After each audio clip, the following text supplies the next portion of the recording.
This is strength. You're covered. Stop. That tickles. Fire in the hole! Hello, hello, hello! Once again from Blizzcon 2015. We have been playing a lot of games, a lot of Blizzard games, but maybe for the both of us, the biggest title here at Blizzcon has been Overwatch. And we managed to play quite a few games of it. And well, let's start. What do you think about the upcoming game, which is the beta that's just started? Yeah. Well, it's no secret to all the viewers out there that I'm a huge Overwatch fan. I've been playing the beta and really enjoying it. Here at BlizzCon, they announced the final 3 characters of the 21 character roster. Mei Ling, which Mei Ling, wasn't it? Well, Mei. Mei, yeah. Which is I don't know if you can actually call her a support character, but she has this kind of freezing ray. She can also shoot icicles, and then her ultimate is a blizzard, of course, because you can't have a Blizzard game without blizzard, which kind of area of effect freezes up the all the enemies. And then she has this thing that she can turn herself into like a huge block of ice and can't take damage. Now, the reason that I kind of want to call her a support character is because she doesn't do that much damage, but she can freeze down the enemies and then everyone else can take pot shots and take them out very easily. So, but she isn't buffing anyone. So it's kind of in between, and she's a lot of fun to play. Another character is Diva, which is a South Korean pro gamer giving a mech suit. She has 2 short-range shotguns, very short-range actually. It surprised me. It takes a while to realize just how close you need to get to be doing actual damage. She has a dodge move that she can actually fly through the air, so it's kind of like Reinhardt, except, like I said, you can fly through the air and you don't pin enemies. So you don't slam them against the walls like Reinhardt does. Her ultimate is she jumps out of the mech, and the mech suicide bombs in a huge area. It's actually, I think they might nerf it a little bit because it's really big. Yeah. It killed me multiple times, even over walls, which I think it probably isn't the intention with it, but looked really deadly in the close quarter combat. But also Diva definitely needs like planning and cunning, because you have to constantly think about getting out and in of the mech and try to like do the ultimate, because when you are out of the mech you just have a little tiny gun and you are very vulnerable, so you have to be constantly thinking about what you're going to do next. And you don't die immediately. When the mech loses all its health, you get shot out, and then you have this little pew pew pew pew pistol. But the thing is, you need to load up your ultimate again to call forth the mech again. So if you are successful in blowing it up, you immediately can call it back down again, which is nice. Third character, Genji, looks kind of like a robot ninja. He's not quite robot though, because he is Hanzo's brother. Ooh, so. Yeah. These people that say there's no story in Overwatch, it's subtle, but it's there. And he has shurikens that he throws out. Is 2 throwing modes. He can throw 3 at once that hit precise point, or 3 at once that spread out. He also has a dash move. It's kind of like the 5-finger punch, because when you hit a character, they keep taking damage a little bit afterwards. So you might not get an immediate kill with it, but. So yeah, you need to kind of dash through and then get out of the way while it's still dealing damage. His ultimate, and then he brings out his sword and a little dragon animation, similar to when Hanzo shoots his arrow, and does a lot of damage with that.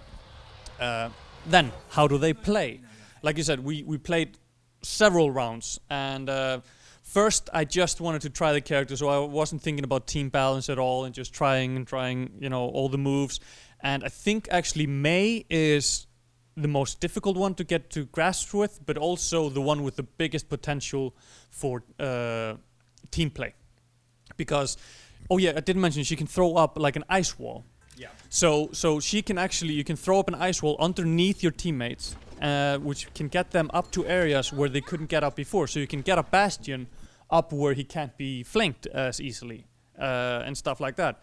Also with the ice move, the blizzard, and just the normal ice gun running around, it's super nice to run in and you're cooling down several enemies, and then your teammates come in behind you and just take them out. Yeah, there was a moment where May managed to get a Reinhardt on top of a building with a Widowmaker. So there was a sniper with a impenetrable shield on front of it. It was pretty funny to see. Like they couldn't do anything. It's just sniping, completely owning everyone there. Yeah. Really nice. With May, like I said, no, with D.Va, sorry. It took me a while to get used to her as well, like I said, with the range on the shotguns, and I think the ultimate is a little bit too powerful. And also, I do like though that if you don't manage to throw out the ultimate before the mech is damaged, you lose your ultimate. So you can't immediately call down another one, and when you get into another one, you start from fresh. So you have the chance of, if you rush her, she doesn't have a chance to actually throw out the ultimate. Genji is another like free running type character like Hanzo, which is really nice.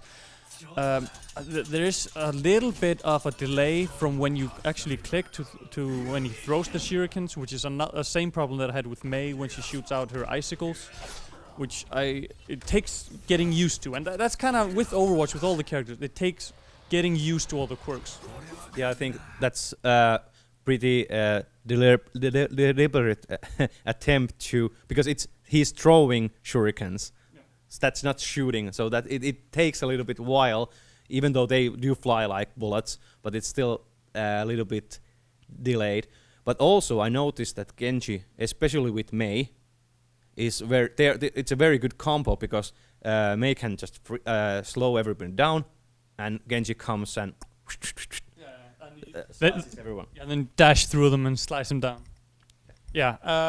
Now, of course, 21 characters, that's the final roster. They've confirmed that here at BlizzCon. They've also confirmed that it's going to be a single purchase title, with coming to consoles as well, PlayStation 4 and Xbox One. Big surprise. Yeah. Big surprise. With although there had been rumors and GameStop and had kind of announced it already and stuff like that, but still, during their interview, they said that they had been planning that from the get-go.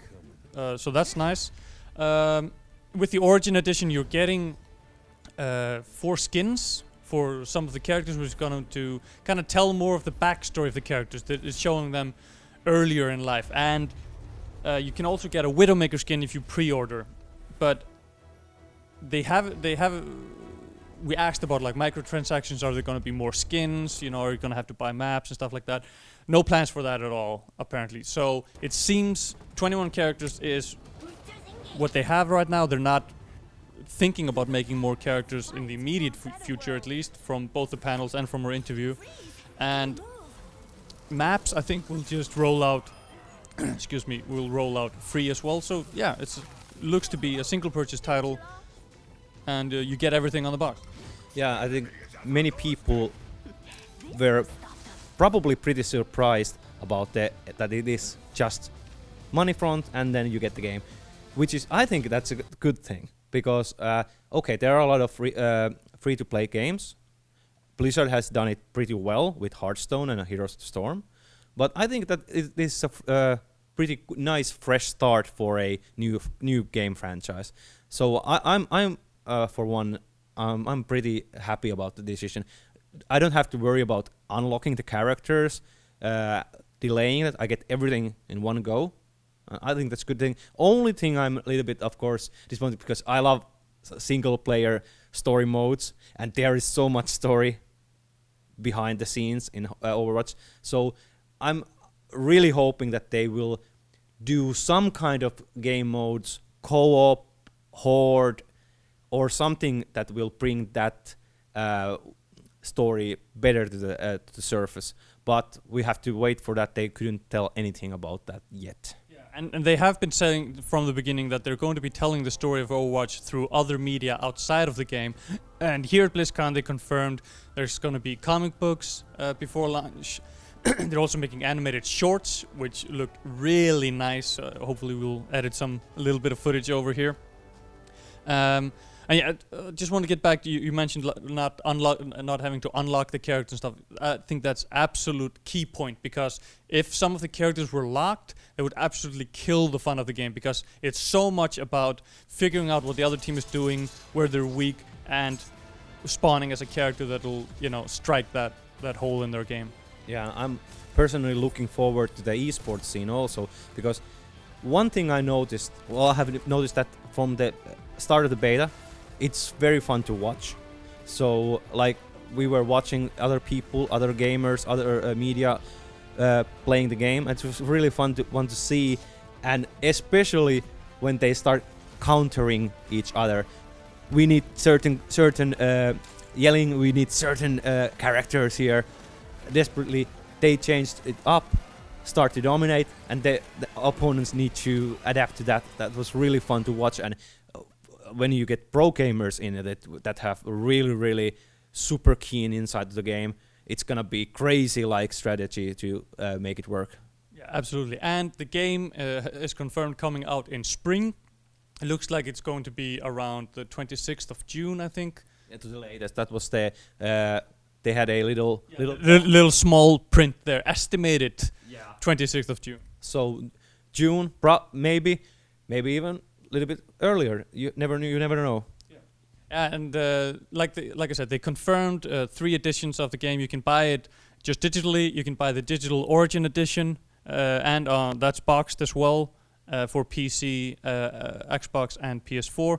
And you can only get the Origin edition for consoles. And then they have the collector's edition coming out. More details on what's going to be in that at a later date. But yeah, I think that's all we have to say about Overwatch from our stay here at Blizzcon 2015.